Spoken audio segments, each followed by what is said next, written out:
you ready?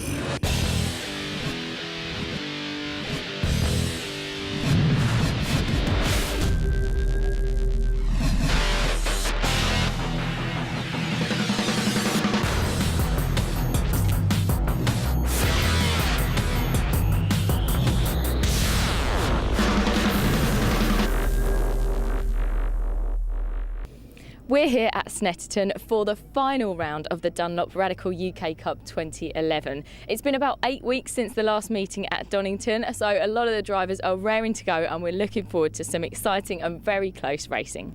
For a number of the drivers here today, it's their first time racing with Radical, and for quite a few of them, they've returned after quite a long break. We caught up with a few of them earlier to find out how they think they'll get on today. So Simon, it's your first race back with Radical for about 6 years. Welcome back. Well, thank you. Yeah, it's been a bit of a rude awakening. It's 6 years since I last drove a Radical, but 7 years since my last full season in Radicals, and they're almost unrecognisable. The cars have come on so much. Yeah, they've changed quite a lot in that time, haven't they? Yeah. And what have you been doing in the meantime? Have you still been racing? After I left Radicals, I went on to do a few seasons in a Peugeot series around Europe, and that went well for us, but they were a little bit slower than the Radicals, so I haven't driven anything with downforce on for a good few years, so that was the main adjustment on Friday. And what was it like being out there on the track again, you know, with such downforce and with such a fast car as well? Oh, it's great. They've always been great fun to drive, and that's just got a big step forward now, and it's still a lot of familiar faces on the track who I used to race with all those years ago, but you know, I'm not sure I've got slower or they've got a lot quicker, but yeah, there's a bit more of a gap, but hopefully I can adjust a bit more today. Well, I've been into GT racing in a variety of different forms, mainly GT3 over the last couple of years, and I had to be here with my son, who's started racing an SR3. Okay. So I thought I would race something, and I'm looking at options for next year that are a bit cheaper than GT3, so I thought Al persuaded me into giving the SR8 a go. Brilliant. And how have you found it so far during qualifying? How does it compare to the GT cars that you've been racing in? Well, I've tested an SR3 as well recently a couple of times, and I guess the SR8 sits somewhere a bit closer to a GT3 car in the sense that it's a bit heavier and a bit more powerful. Yeah.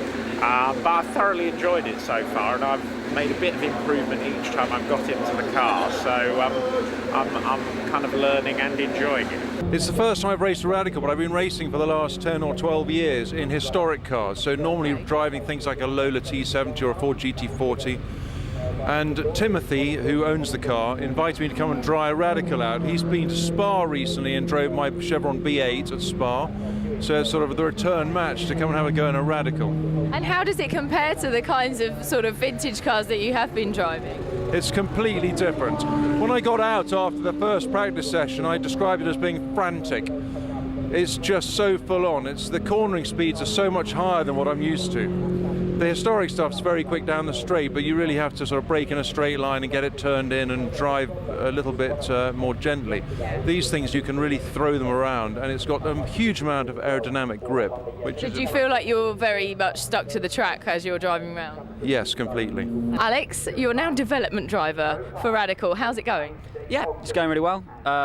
Just helping out potential owners and then looking forward to trying to make the car better, more drivable, more approachable, and faster, effectively. So yeah, I'm really enjoying the job, and we're moving forward well. And what does it involve? You know, what kind of things do you have to do to help improve the car and, you know, make people understand how to drive it? Well, we've been working quite hard on the front geometry of the car, and also the front end stiffness to try and make the car a little bit better on the brakes, which I think is its main limitation. And secondly, just coming along and instructing new drivers, potential owners, and trying to help them extract the most from the car, because they can be a bit tough to drive at various times and in various conditions, so I try and be as helpful as possible. And you're racing with James again today, so how have you done qualifying wise? Racing with James, yeah, in the Works 74. We qualified second. I got a little bit of traffic on my fastest lap, which was a shame. You know, not really a good enough performance. I always like to be on pole, so we'll see how the race goes. Hopefully I'll be able to perform again and deliver a win. Congratulations for qualifying on pole here for race 1 at Snetterton. You must be very excited. It's last race of the season and there's not much in it points-wise, is there? It's fabulous. It's what makes good racing, isn't it? Last round of the season and 2 races to go and we're slightly ahead, which is always a nice thing. Shaun's done a great job putting it on pole. We mix things up by putting him out first. We're both the same grade of drive, but Shaun's a little quicker than I am, so it's worked really well, and we've kind of taken a point from 360 and they've taken a point off us, so it's good. And so obviously hoping to just keep it up there at the front of the field? Yeah, definitely. I mean, what we really need, sort of worst case scenario, is 2 third places, which sounds kind of quite easy. That's not a problem, but you need to make one little mistake, you fall off, and then suddenly you need a race win and some. So yeah, it's all to play for. It's ever the optimist. It's almost time for the penultimate round of the Dunlop Radical UK Cup here at Snetterton for 2011. We've got a really exciting close racing up here at the front of the field in the Super Sports class with Stuart Mosley and Mark Smithson up against David Thorburn and Rob Wheldon. Plus in the V8 Masters class we've got Shaun and Roger up there at the front in pole position, and we've also got them up against Ross and Terrence. So really exciting. Manhal Alice is in there as well. It should be an incredible race. Certainly should be, Lucia. Really looking forward to this one. Final meeting of the year for the Dunlop Radical UK Cup, and in pole position we've got Shaun Balfe in the number 14 car. Alongside him on the front row of the grid, number 88 Terrence Woodward. Row 2 very strong with Manhal Alice and Peter Bamford, and then it's Tony Wells in 6th who leads up the SR3s. 2 classes are ever, the SR8s and the SR3s. The SR8s quickly the SR3s, therefore after qualifying they are to the forefront. The first outing for the Dunlop Radical UK Cup on the excellent Snetterton 300 circuit. Drivers thoroughly enjoyed it during practice and qualifying yesterday, and we should be in for a brace of excellent races. The safety car peels in. We're about to go racing for the first time this weekend at Snetterton as Shaun Balfe paces the field out of Murray's and along the centre straight, waiting for those red lights to flash out. You can see it there just to the left of your screen. When that goes out, we go racing, and we go out now, and away we go on towards Riches for the first time of asking, and it's Shaun Balfe who's sneaking the early advantage, though Terrence Woodward looks outside, and Alos to the inside, and Matt Alice is going to squeeze through into second ahead of Terrence Woodward. Well, nothing ventured, nothing gained to an extent there for Terrence Woodward, but he loses out, and Alos, by lunging to the inside, has just got the advantage over Woodward as they turn through the hairpin at Montreal and accelerate on towards Palmer in car with Andy Cummings in number 6. You can see just how busy in midfield. Somebody goes around, possibly the 48 car there of Chris Headlam, I think it was, that rotated. Hopefully they'll rejoin back into the action as the leaders, meanwhile, already out of Agostini. Still plenty of jostling for position in the midfield. So accelerate on towards Agostini. The leader, however, Shaun Balfe, out of Hamilton, on his way, trying to put a little bit of fresh air between himself and Manhalals in second place. Both men proven race winners in Radicals, as is car in third position, Terrence Woodward.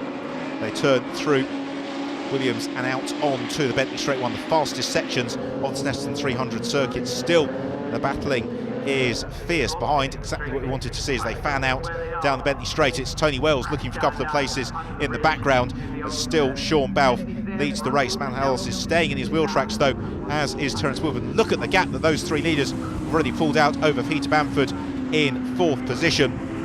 Zalos looking to add another victory to his account of 2011. Carries a lot of speed through Coram here and closes up under braking to Morris. He looks to the inside just about of Shaun Balfe. He couldn't quite squeeze through. They accelerate on and complete the first lap of the race. Manhal's hot in the wheel tracks of the race leader Shaun Balfe in car with Jeremy Ferguson. He is trying to find a way past Andy Cummings. Jeremy Ferguson's had a very strong 2011 season. Some very impressive performances along the way. Back to the leaders, out of Riches, over the curbs and kicking up the dust is Manhalas. Now that may have just shaken about the car internals a little bit. We'll see if he's able to maintain that pace, because that was a wild and bumpy ride out across the fields here in Norfolk. A little bit of smoke just kicking out from the back. I don't think, though, that there is anything untoward. They turn through Palmer's and accelerate on towards the hairpin Agostini. And still Alos right on the tail of the race leader Shaun Balfe. We go back in car with Livingston Price in the 66 car as he tries to gain places. It's one of the Ferguson brothers just ahead of him. He couldn't quite draw himself alongside. Race leader Shaun Balfe turning into Oggies. There's Malhals' ever-present shadow, and still Terrence Woodward on his tail. Of course, Dunlop Radical UK Cup is a pit stop race, mini endurance format. Manhalos is a single driver entry, whereas the race leader Shaun Balfe hands over to Roger Bromiley, and Terrence Woodward will pass the buck to Ross Kaiser. Andy Cummings in the number 6 car, leading a train of cars onto the Bentley straight. He's going to have his work cut out. The leading trio turning through Brundle and Nelson, the corners formerly known as the S's. Still Manhalos, one of the most exciting drivers to watch, I think, in the Dunlop Radical UK Cup. He is just always on the limit, but whereas in previous years that led to a rotation or two, this year he's really harnessed that and has put in some absolutely sterling drives. Thinking here of Alton Park back in May in the damp, and also Donington Park last time out where he was in fine form. Jonathan Wright just ahead of Andy Cummings, and then Cummings is being challenged, looking to the inside but not quite able to pick its way through. There is the 55 car, so they're going to have to regroup and plan another challenge as the leading trio turn through Riches once more. Arriving into the hairpin here at Montreal, and still Terrence Woodward trying to get onto terms with Manhalos in second position, who remains just tucked up behind the race leader Shaun Balfe. Here is Peter Bamford in fourth position. Veteran sports car racer Peter Bamford, very experienced driver and making a very impressive appearance this weekend in the Dunlop Radical UK Cup. So we've got an excellent battle shaping up. It's James Abbott in the 74 car who is chasing down the number 70 machine. He just can't quite get onto terms with David Thornburn. David Thornburn will hand over to Rob Wheldon again. Very quick driver. James Abbott accelerating off in pursuit of Thornburn, but still can't quite squeeze through. Leading trio once more through Brundle and Nelson, and we're still seeing this leading trio reasonably evenly spaced. There's just nothing at the moment Terrence Woodward can do about the two in front of him. However, he is staying very close to them with the pit stops not too far away. Then a poor pit stop for any of the cars around him could just be enough to propel Ross Kaiser into the lead of proceedings when they come out of the pits and back into the action. There is Tony Wells in the 35 car, who is well up in the SR3 class at the moment. He is just ahead of Mark Smithson in the number 7 machine, and they've both got very quick co-drivers to hand over to, so I suspect that battle is going to run and run throughout the duration of the race, which is really exactly what we're looking for in this penultimate race of the season from the Dunlop Radical UK Cup. So accelerating on to complete another lap, it's Phil Abbott who's just at the head of that train, then Tony Wells with Mark Smithson on his tail, and then the next car back is Peter Bamford. So Peter has just slipped a little bit since running fourth in those stages. Right, here we go. Terrence Woodward right onto the tail of Manhalos. So Alos slipping back a little bit from the race leader Shaun Balfe. James Abbott continuing in his efforts to gain the place on David Thornburn, and what that is doing is bringing Neil Bamford, Peter's son, into the mix as well, just behind them. So we've now got these three SR3s, an excellent tussle amongst themselves. It's been a very successful season for James Abbott, as the pit window is now open, so the race about to really be turned its head. As I was saying, a very successful season for James Abbott. He has been the champion performance direct Radical Clubman's Cup. The leaders into some of the traffic already. They really do lap this Snetterton 300 circuit at quite some pace. Pole position was 1 minute 47.282, which is certainly up there amongst the very fastest lap times we've seen during the first season of racing on the Snetterton 300. Out trying to go around the outside, one of the slower cars there through Coram Curve is Manhalos, taking absolutely no chances, really trying to scythe his way through the traffic, which he's able to do. It's David Burke who went around. Well, the first driver to pit in is Manhalos, so Alos pits in from second position. Let's see how the pit stop goes. He comes to halt, the team get to work. Also in is Terrence Woodward. That's hand over to Ross Kaiser as the 53 car comes as well. We've got a problem here for Alos. Alos is in trouble. The rear bodywork is coming off, and the team going to work and investigating as Mark Smithson peels in to hand over to the very rapid Stuart Mosley. That's Alex Brundle who is taking over from James Abbott. Phil Abbott, meanwhile, clambers out of the cockpit as well, and he'll hand over to Simon Moulton. Alex Brundle about to be strapped in as James clambers away, and Alex Brundle, having first appeared in the championship back in June at Brands Hatch, since then has made a couple of repeat appearances. He's thoroughly enjoying his Radical racing. Roger Bromiley is about to go from Shaun Balfe, so the race leader has pitted in. Roger Bromiley takes over Now will he rejoin in the lead of the race? Let's see. He heads out onto the track as pit stops continuing. John Lord it is who leaves the pit lane at the wheel of the 53 car as James Littlejohn, the very rapid James Littlejohn, is now the pilot of number 35. Still plenty of focus and attention in the pit lanes. Manhalos finally rejoins the action. He'll be very frustrated, having had a fairly lengthy sojourn in the pits there. As the cars head back out onto the track, it's down to the pit lane with Lucia and some news. Manhal had a bit of a bad pit stop there, didn't he? What went on? We were just about to get a black flag due to smoke coming from the rear of the car. Basically, the oil filler in the gearbox had just come loose, causing oil to go onto the exhaust. That's causing the smoke. So yeah, we had to rectify it.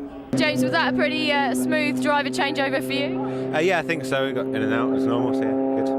Okay, and how was your part of the race, your half? I sort of got caught up in a bit of argy-bargy on the first corner. Got stuck behind David Thorburn, and that's just stopped for the rest of the race, really. So I saw the back of a black car quite a lot. That was about it. Phil, was that a fairly smooth driver changeover for you? Reasonable. Simon and I haven't raced together, and there was just a problem with the belts with the hands device. But you know, we should have practiced more, so it's our own fault. Well, it's been a fantastic race for you so far, Shaun. Talk me through your half. It was a very good start by all the three cars, really. The Terrence and Manhal, very, very even. So just managed to hold them. Sort of settled down quite quickly. First flying lap into turn one, I think Manhal ran wide, so that gave me a little bit of a breather, and just sort of tried to hold the gap, and then the lads tell me that he had a bit of an issue later on in the race. Yeah. So, Terrence, a cracking race for you so far. Talk me through your half a bit. Started in second, got a really good start, and I was alongside Shaun into turn one, and he sort of squeezed me out a little bit, which was fine, but it meant Manhal got up the inside of me, so I dropped back to third. And then we sort of ran nose to tail for a little while, and Manhal was just kicking out loads of gearbox oil, so my visor was just... Yeah, he had a problem with his engine. Smeared in grease, I could barely see where I was going, so I was sort of wiping the visor and trying to drive, but yeah, it was really good. I think we all stayed fairly close, and yeah, great new track, really enjoying it. Terrence Woodward enjoyed himself on track. Here is Ross Kaiser, who has taken over the car from Terrence Woodward. Got a bit of clear track in front of him, and that is because he's moved through into the lead of the race, because there's Roger Bromiley, who is the pilot of number 14, so we've seen a switch to the lead. It's now Ross Kaiser who leads it. It's Bromiley in second, and into third position it's James Littlejohn, so Littlejohn up into third position in the 35 machine. Well, Ross Kaiser will be delighted with this, to have snatched the lead of the race. Overtaking is sometimes easier said than done with these big powerful cars around the Snetterton 300 circuit. He's been able to prize the opening on Roger Bromiley. Bromiley though continues to circulate in a very comfortable second. Now this could be what happened. Around the outside comes Ross Kaiser. What a move there to take the lead of the race. Bold stuff into riches. That has given Kaiser the leaders. Flying off goes one of the works cars. Who is it? It's Peter Bamford in number 40. Does he finish the manoeuvre with a little pirouette? No, he doesn't. In fact, he pilots it back towards the black stuff, rejoins the race with a loss of no position. Well, this is a good battle, isn't it? Tom Ashton just ahead of Bradley Ellis. It's Ashton in the number 9 car, Ellis in number 6, and they are running pretty much line astern. Two Radical SR3s covered by about 2.5 SR3 lengths, which is exactly what we want to see out of Coram, down through the gears into Murray's. But Bradley Ellis, the British GT man of a couple of seasons ago, can't quite find the space on the inside with which to make the move on Tom Ashton. So they accelerate on and complete another lap.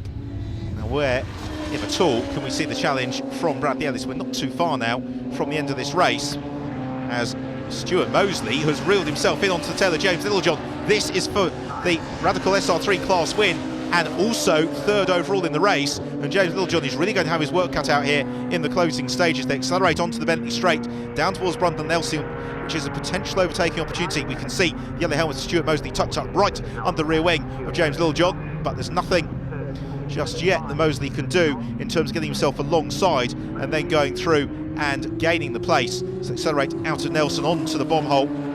Camber working in favour of the drivers. It really fires them out at quite some speed, and then on towards Coram.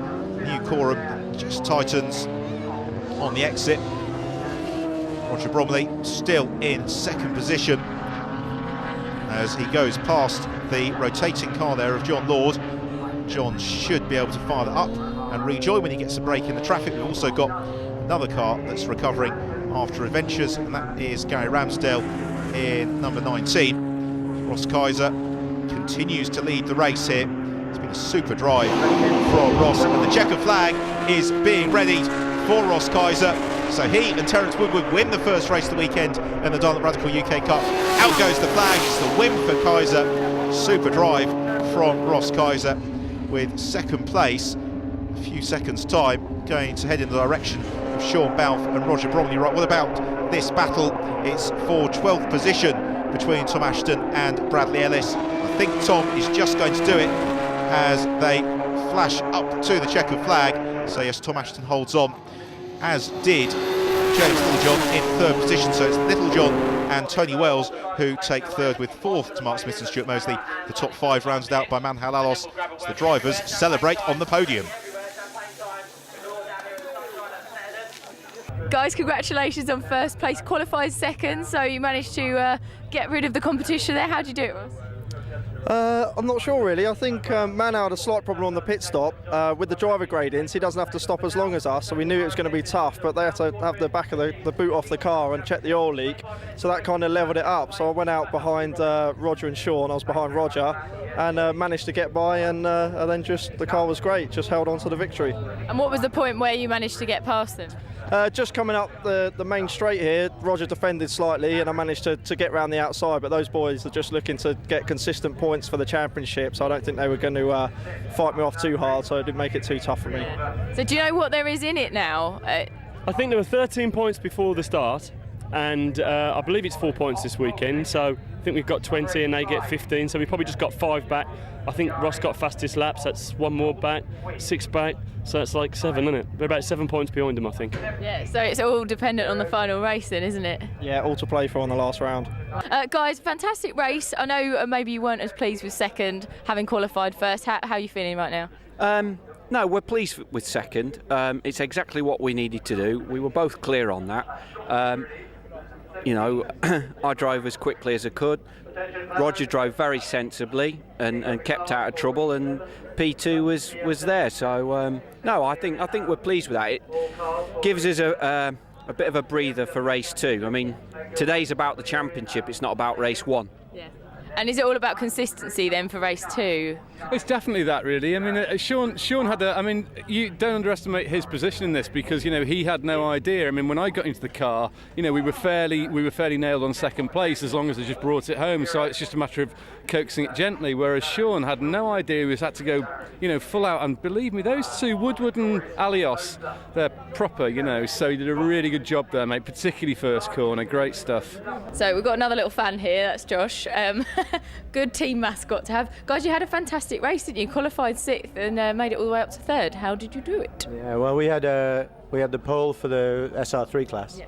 And it was all about staying in front at the beginning. It was difficult because the SR8s just box you in at the beginning, and so there was like a traffic jam at turn 2, and it was quite tight with Mark, but anyway, I stayed in the lead, and then it was pull a gap, but I couldn't really go any faster because Phil Abbott was dictating the pace with the 8 in front, so I could have gone maybe a little quicker, but so I just had to follow him for the race and hope that he would go at a reasonable pace. And Mark Smithson was never far away. I mean, he was always on it, and but it was a good first stint, and we came in front, and then hand over to James, and I've done the best I can, you know. That was it. And talk us through your part of the race then, James. I thought I had quite an easy start because as I left the pits I saw Stuart had, I think he stalled or had some car trouble, so I had a bit of a gap, and just sort of cruising round, you know, 95-98% on it, because I thought we had a good lead, and then all of a sudden some back markers got in the way, and Stuart was back on my gearbox until pretty much the end of the race, and then luckily probably about the final lap or the second lap towards the end, another back marker got in the way, and it was in my favour this time, so first win of the year for us in the UK Cup. Well, this is it, the final race of the Dunlop Radical UK Cup 2011. Since April we've been following this fantastic series and we've seen some amazing racing. Today is the drivers' final chance to get their place on that podium.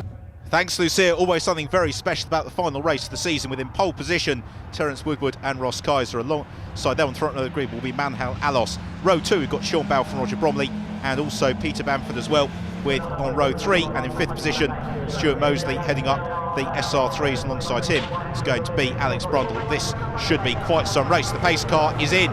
It's Ross Kaiser pacing the field side by side along the centre straight. When those red lights go out, we'll be racing for the final time in the 2011 season. Listen to those revs begin to build as they accelerate along the centre straight, waiting for the lights to flash out, which they do now, and away we go, accelerating on towards Riches for the first time. Who's got the jump? It is Ross Kaiser from Alos, and then Bromley in 3rd, Bamford in 4th, everybody else pretty much in 5th, but they're all just about cleanly through. A little bit congested, some jostling for position, somebody out over the grass, but I think they're going to recover without too many problems down through the gears and on the brakes into Montreal. The race leader, Ross Kaiser, and still 2 abreast throughout much of the rest of the field as they all look to gain places in these early stages. Ross Kaiser, meanwhile, will try and pull away from Manhal Alos and Roger Bromley, and then Peter Bamford's got Stuart Mosley glued to his rear wing. Alex Brundle also looking to gain ground, going wheel to wheel. We're in car with Ryan Hooker in the 55 machine, who's got as good a view of anybody of the action unfolding in front of him as we accelerate down towards Agostini. Somebody going very much the inside line there. Hopefully they'll all squeeze through safely. They do, and it's Rob Wheldon and Alex Brundle still going at it wheel to wheel.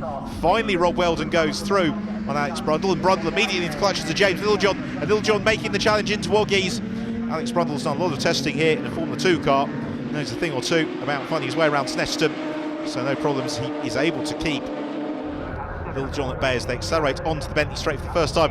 And just look at how they're fanning out, and it's Stuart Mosley who's having to go very defensive. He moves right across the far side of the circuit, trying to keep Bradley Ellis and Rob Wheldon at bay. He succeeds in so doing, with it being Ellis who is there second in the queue, Rob Wheldon just behind him, then Alex Brundle and James Littlejohn, also Simon Moulton not too far back. There he is in the Harlequin car. So we have got a very close race already in these early stages from the Dunlop Radical UK Cup contenders. They come out of Coram, onto the brakes, into Murray's, out over the curbs, and then blasting through to complete the first lap. Again, it's a 40-minute pit stop race, and Simon Moulton is going to gain the place here on James Littlejohn. He also goes past Alex Brundle and may even, well, not quite get on terms with Rob Wheldon. Moulton, let's not forget, is in the SR8, which has considerably more straight line speed. Through the corners, Alex Brundle looking to retaliate almost immediately. Ross Kaiser leads it, Alos in 2nd. 3rd place, Roger Bromley. He's got Peter Bamford right on his tail, and then still the rest of the field running very closely together. And look at this Simon Moulton, all those places we gained in car with him, we have now lost, but I think he may be looking to reclaim them. He looks to the outside of Alex Brundle into Palmer, in hope rather than expectation, I think, there, in terms of gaining the place. And still, James Littlejohn crawling all under his rear spoiler, looking to try and squeeze through again to the extreme inside line into Agostini. Alex Brundle, Simon Moulton again onto the outside, but Alex Brundle able to keep the line. Of course, Alex Brundle now an official test driver for Radical, and he's putting his car knowledge to very fine use at the moment, because he is keeping the SR8 Simon Moulton just behind him, and all the while he does that, he feeds Moulton back into the clutches of James Littlejohn and the rest of the field. Great scrap this. Into Williams they come, and then accelerate onto the Bentley straight. This should give Moulton momentary reprieve from the attention of Littlejohn. You can see how long this train of cars is, because it's still being headed by Roger Bromley in 3rd position. And yes, finally Moulton gains the place in Alex Brundle, who continues to try and dispute the matter as they turn through Brundle and Nelson. Now what, if anything, can Alex Brundle do about finding his way through on some of the twistier sections of the circuit? Out of Coram comes the man in 3rd place, Roger Bromley. In 4th place was Peter Bamford. It's now Stuart Mosley. Great move up the inside into Murray's. He gains the place, and that was also smart driving from Peter Bamford. He gave him the space and now looks to reclaim the position, accelerating along the centre straight, and he's done that. He's gone around Stuart Mosley once more. He covers the inside, so we come over the crest and on towards Riches. Are we going to see Stuart Mosley looking to launch an attack up the inside? No, we're not, because he's now got Simon Moulton onto his tail. What a race this is, position swapping every which way. Almost in every corner somebody's looking to challenge us. Jamie Stanley has invited himself into the party, making his seasonal debut in the Dunlop Radical UK Cup, and he is right there onto the tail of James Littlejohn. All of which there's no concern to Ross Kaiser, who remains in the lead of the race. Instead, he'll be thinking about his gap to Manhal Alos, because Alos has a pit stop which is several seconds shorter than that of Ross Kaiser and Terrence Woodward due to the driver waiting system, so he really needs to build up a buffer over Alos if he is to maintain the lead after the pit stops when Terrence Woodward takes over. Right, ring car with Simon Moulton, who is closing in onto the tail of Roger Bromiley. Bromiley at the moment doesn't look particularly flustered with Moulton closing onto his tail. He's just doing what he needs to do, and he knows that he'll be handing over to Shaun Balfe at the midway point. We are still not too far away now from the opening of the pit stop window. Simon Moulton would like to get as many places as possible, not least because he's handing over to Phil Abbott, the boss of Radical, to take over the second stint, so he needs to do a good job in the first half of the race to make sure that Phil's happy when he takes his turn for the second phase of the action. So they accelerate through, another lap complete, and into, which is still Roger Bromiley has got Moulton in his tail, and Simon Moulton now looking increasingly menacing. He's going to go for the move here on towards Montreal. Through he goes. Lovely manoeuvre there from Simon Moulton, but does he get the car stopped in time? He outbrakes himself a little bit. That means that Roger Bromiley is going to fight back. They go wheel to wheel on towards Palmer. Fantastic racing, but Simon Moulton, I think, has just gained the place as the pit window is open. There's Shaun Balfe waiting for Roger Bromiley to peel in. The first man in, though, is Bradley Ellis. Andy Cummings will be taking over at the wheel of car 6.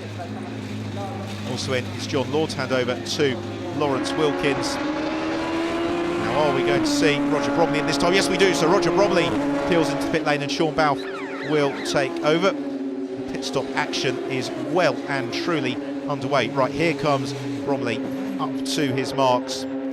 Shaun Balfe ready and waiting to take over. That's his seat insert he's going to be putting in just to give Shaun a slightly more comfortable driving position. Of course, with the mandatory pit stop times in the Dunlop Radical UK Cup, there's nothing to be gained by going completely gung-ho. Now we're going to see Ross Kaiser pit in. No, we're not. So Kaiser is going to stay out here until the very end of the pit window, but Alos is in from second. So Man Alos peels into the pit lane from second position. And this pit stop going a lot better than the one in race 1. Now I wonder if that's a smart move there from Ross Kaiser, because look how busy the pit lane is here at Snetterton. It's a fairly short pit lane, it's a fairly narrow one. Shaun Balfe goes back into the action. Also away is Andrew Ferguson. Here comes Manhalos out into the action. So now we have to wait and see when Ross Kaiser is going to peel in to hand over to Terrence Wood. So Alos has now got to drive a fantastic outlap, because he's racing a car he can't see, and it's this car, Ross Kaiser, that he's racing, who comes into the pit lane now. So it's a case of one eye towards the far side of the circuit, Matt Halls, and one eye to what's going on here in the pit lane. So Kaiser peels in from the lead of the race. It's going to be Terrence Woodward who takes over for the second half of the race. And Woodward, impatient to get in before Kaiser's out of the car. Terrence Woodward is in. What a thrilling end to the season, because here is Manhalalos sliding the car next to Agostini.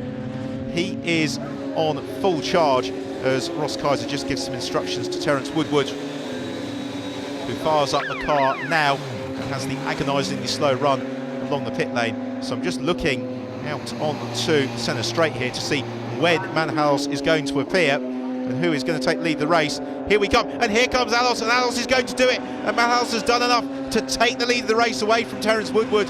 So Alos, by pitting in earlier and doing a good outlap, has just done enough to take the lead away from the 88 car, and that is high drama here in the final race of the season. But what now can Terrence Woodward do about staying in touch with Manhal Alos?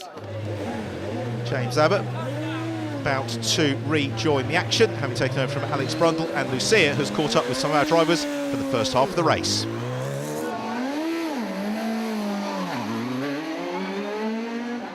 You look a tiny bit stressed. Yeah, just a midgy bit. Yeah, for the first time in my life and taking things seriously. Yeah, we need to bring it home now. You know, it's I just had a steady session, which is my job.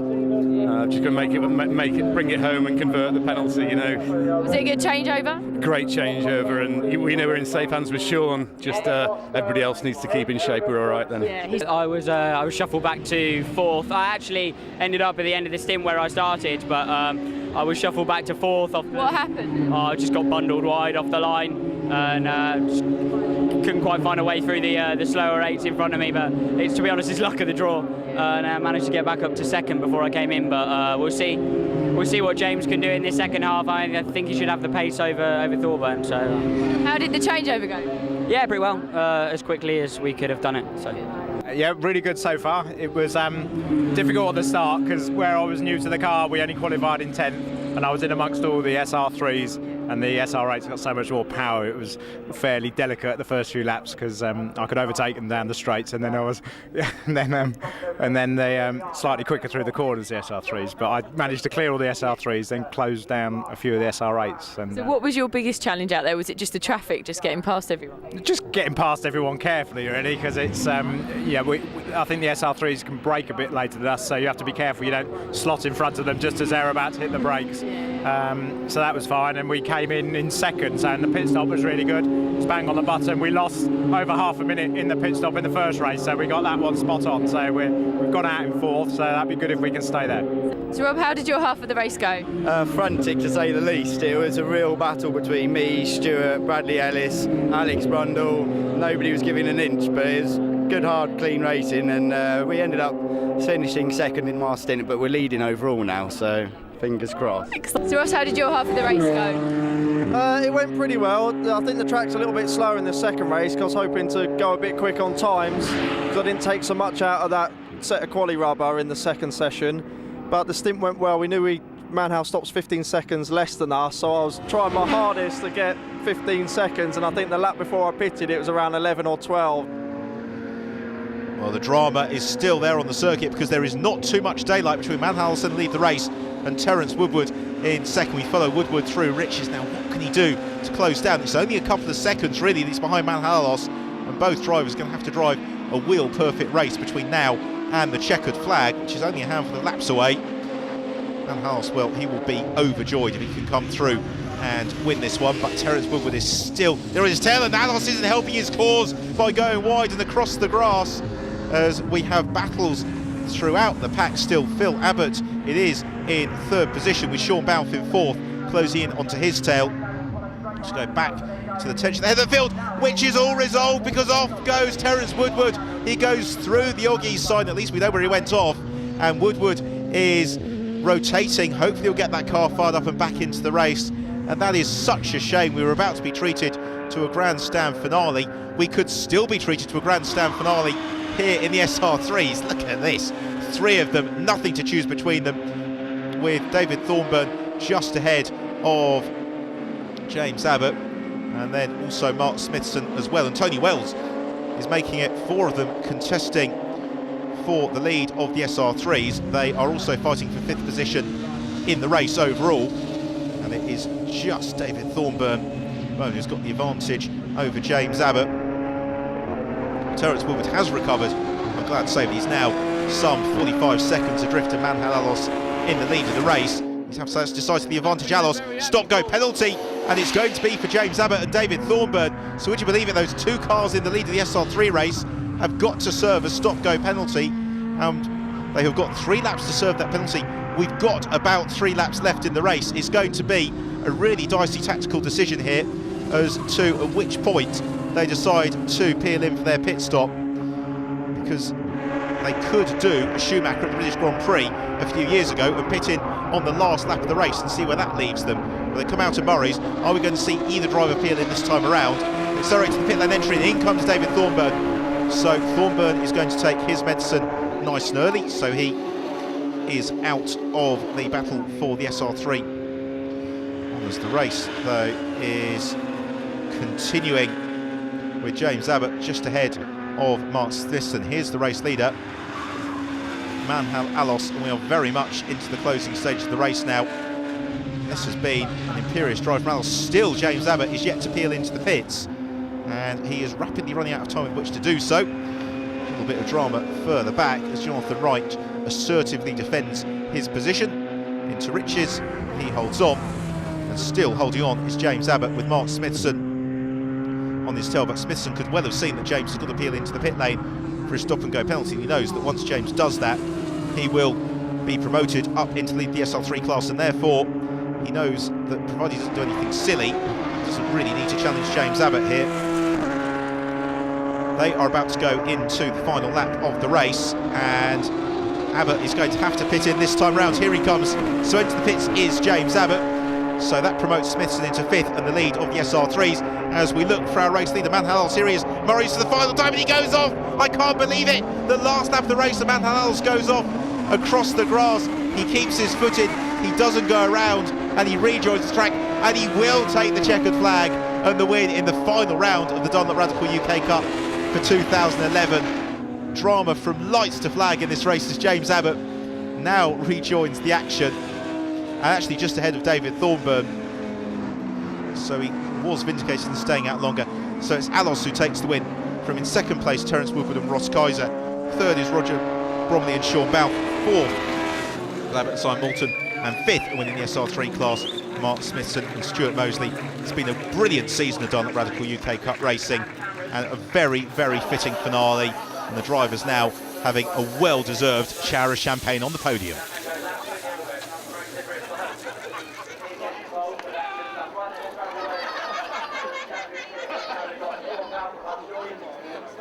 Guys, congratulations, Masters Champions 2011. How does it feel?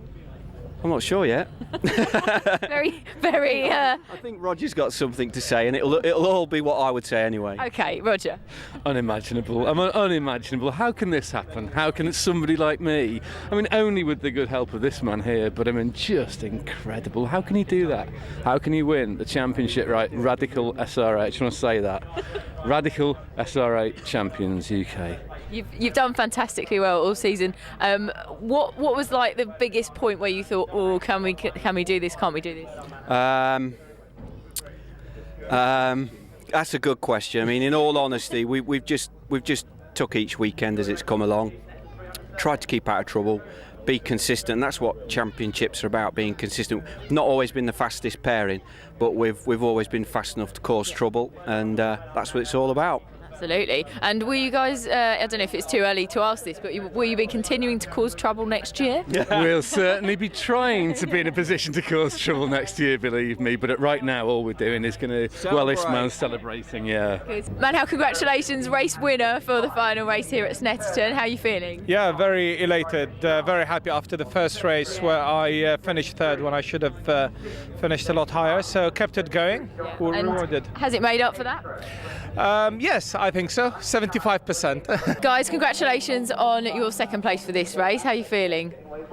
Happy to get a 2nd, but obviously we wanted to try and take the championship down to the wire, and we didn't quite get there, but it was pretty close. So, you know, everyone had a good race, and that's the result as it stands. And yeah, pleased for the others, and we did our best, so that's all we could do. And were there some points during the championship this year where you thought, yeah, we've definitely got it, or oh, we're a bit worried about this? Well, we started off a bit slow, and that was really our main problem. And then in the second half of the season, I think we really kicked on. I think if the tournament was just decided over the last 4 races, we'd probably have won it. But you know, that's how it is. Congratulations to Shaun and Roger, and we'll come after them next year. We'll come after them. Sounds good. So you're definitely racing together next year, do you think? It's a bit soon to ask that. Oh no, definitely, yeah. I'm quite attached to him. I don't care what everyone else says about him. I think he's all right. So Mark, congratulations, Supersport and overall champion of the Dunlop Radical UK Cup. How are you feeling? Yeah, great, on top of the world. I was 2nd season, so I won the European and the UK Cup.